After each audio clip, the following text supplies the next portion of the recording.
اعوذ باللہ من الشیطان الرجیم بسم اللہ الرحمن الرحیم۔ آئی کیو وائس کے معزز سامعین السلام علیکم۔ قرب قیامت کا وہ خوفناک زمانہ کہ جب اس روئے زمین پر ایسے خوفناک فتنے برپا ہوں گے کہ جن کا کوئی تصور بھی نہیں کر سکتا۔ اس زمانے میں ایمان والوں کو ہر طرح سے آزمایا جائے گا۔ اس زمانے میں ایمان ڈھلتے ہوئے سائے کی طرح ہوگا، کسی کو کچھ پتا نہیں ہوگا کہ کون کافر سے مسلمان بن چکا ہے اور کون مسلمان سے کافر۔ وہ ایسا خوفناک وقت ہوگا جب پوری روئے زمین ظلم و ستم سے بھر چکی ہوگی اور پوری دنیا میں مسلمانوں کا قتل عام کیا جائے گا۔ معزز سامعین، اس دور پر فتن میں کفر کا شدید غلبہ ہوگا اور اسلام کو ختم کیا جا رہا ہوگا۔ مسلمان طرح طرح کے ظلم و ستم کا شکار ہوں گے۔ تب امت مسلمہ کی نظر صرف ایک شخصیت کی منتظر ہوگی اور وہ شخصیت سرور کائنات حضرت محمد مصطفیٰ صلی اللہ علیہ وآلہ وسلم کی آل اولاد میں سے حضرت امام مہدی علیہ السلام ہیں۔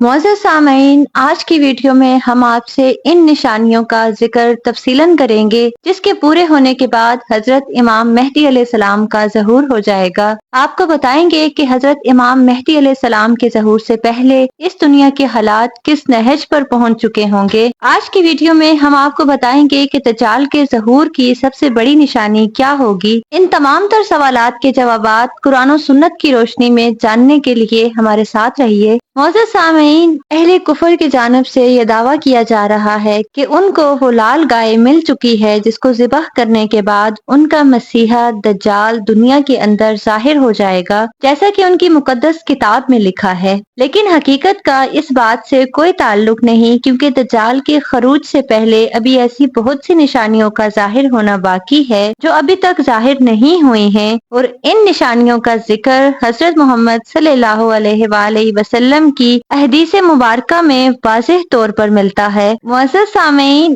حضرت امام مہدی علیہ السلام کے ظہور کی بات کی جائے تو ان کے ظہور کی سب سے بڑی نشانی یہ ہوگی کہ پوری روئے زمین کے اوپر کفر کا غلبہ ہوگا اور مکہ و مدینہ کے علاوہ پوری دنیا میں صرف کفار ہوں گے۔ امام مہدی علیہ السلام کے ظہور سے پہلے اسلام سمٹ کر مکہ و مدینہ کی طرف لوٹ جائے گا، جیسے کہ اسلام مکہ و مدینہ سے ظاہر ہوا تھا۔ حضرت امام مہدی علیہ السلام کے متعلق حضرت محمد مصطفیٰ صلی اللہ علیہ وآلہ وسلم نے ارشاد فرمایا کہ امام مہدی حق ہے۔ آپ صلی اللہ علیہ وآلہ وسلم نے فرمایا، امام مہدی کا نام میرے نام پر ہوگا، یعنی ان کا نام محمد ہوگا۔ آپ صلی اللہ علیہ وآلہ وسلم نے فرمایا، امام مہدی میری نسل میں سے ہوں گے، ان کی ناک پتلی اور بلند ہوگی اور ان کی پیشانی روشن اور نورانی ہوگی۔ آپ علیہ السلام کا رنگ عربیوں جیسا ہوگا۔ آپ علیہ السلام کے دائیں رخسار پر تل ہوگا۔ آپ علیہ السلام کا حلیہ مبارک نبی علیہ السلام کی سنت کے عین مطابق ہوگا۔ معزز سامعین، امام مہدی علیہ السلام کے ظہور سے پہلے اس دنیا کے حالات اس قدر سنگین ہوں گے کہ چھوٹی چھوٹی باتوں پر قتل کر دیا جانا عام بات ہوگی۔ لوگ عیاش پرست ہوں گے، لوگوں کی عمریں کم ہو جائیں گی۔ آپ علیہ السلام کے ظہور سے پہلے دریائے فرات پہاڑ کی جانب سے پھٹ پڑے گا اور اس میں سے بہت سارا سونا ظاہر ہوگا۔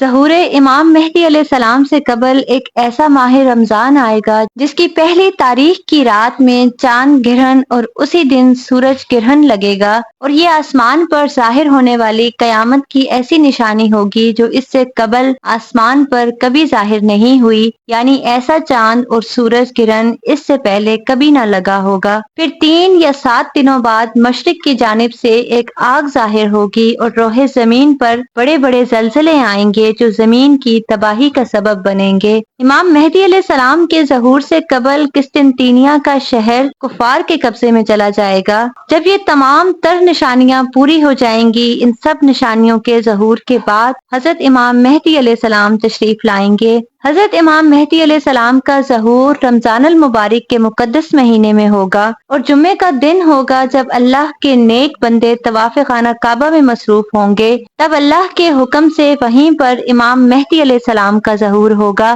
اور غیب سے آواز آئے گی کہ یہ اللہ تبارک و تعالیٰ کے خلیفہ حضرت امام مہدی علیہ السلام ہیں، ان کے ہاتھ پر بیعت کرو اور ان کی پیروی کرو، اس وقت مکہ مکرمہ میں موجود تمام لوگ امام مہدی علیہ السلام کو پہچان لیں گے اور ان کے ہاتھ پر بیعت کر لیں گے۔ معزز سامعین، امام مہدی علیہ السلام کے ہاتھ پر سب سے پہلے خراسان کا ایک لشکر بیعت کرے گا، جن کے ہاتھ میں سیاہ رنگ کے جھنڈے ہوں گے۔ جب تمام مسلمان امام مہدی علیہ السلام کے ہاتھ پر بیعت کر لیں گے، تب آپ علیہ السلام استنبول کے شہر قسطنطنیہ کو دوبارہ سے فتح کریں گے اور آپ علیہ السلام اس دنیا سے ظلم و ستم کا خاتمہ کریں گے، اور حضرت امام مہدی علیہ السلام کے دور میں تمام دنیا پر مسلمانوں کا غلبہ قائم ہو جائے گا۔ جب امام مہدی علیہ السلام کے ظہور کی خبر پوری دنیا میں پھیل جائے گی تو اس وقت شام سے ایک لشکر ظاہر ہوگا جو امام مہدی علیہ السلام کو قتل کرنے کے ارادے سے آئے گا، لیکن جب وہ لشکر مکہ کے قریب پہنچے گا تو اللہ کے حکم سے وہ زمین میں دھنسا دیا جائے گا۔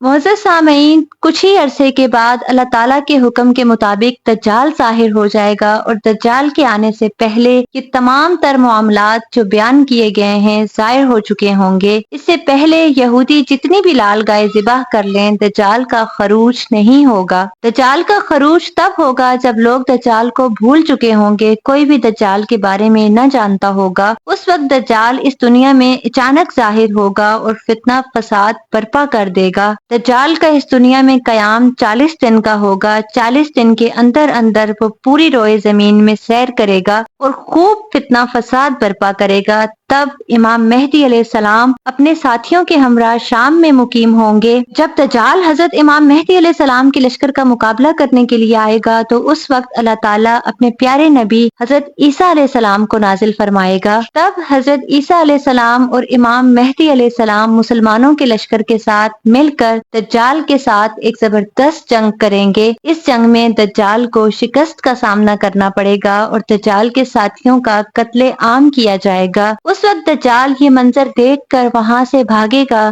دجال حضرت عیسیٰ علیہ السلام کے سانس سے ایسے پگھلے گا جیسے نمک پانی میں پگھلتا ہے۔ حضرت عیسیٰ علیہ السلام دجال کا پیچھا کریں گے اور مقام لوط پر دجال کو پکڑ لیں گے اور دجال کو ہلاک کر کے واصل جہنم کر دیں گے، اور اس طرح دجال کے فتنے سے نجات حاصل ہوگی۔ حضرت امام مہدی کا دور حکومت 7 سال کا ہوگا اور بعض روایات کے مطابق 9 سال کا ہوگا۔ پھر اللہ کے حکم کے مطابق حضرت امام مہدی علیہ السلام اس دنیا سے تشریف لے جائیں گے، اور ان کے جانے کے بعد حضرت عیسیٰ علیہ السلام اسی دنیا میں موجود ہوں گے، اور اس کے بعد دنیا کی دوسری بڑی نشانیوں کا ظہور ہوگا، جن کے مکمل ہونے کے بعد سور پھونکا جائے گا اور تمام کائنات فنا ہو جائے گی۔ پھر قیامت کا آغاز ہوگا۔ اللہ تعالیٰ سے دعا ہے کہ زندگی کے اختتام سے قبل اللہ تعالیٰ ہمیں سیدھے راہ پر چلنے کی توفیق عطا فرمائے۔ فی امان اللہ۔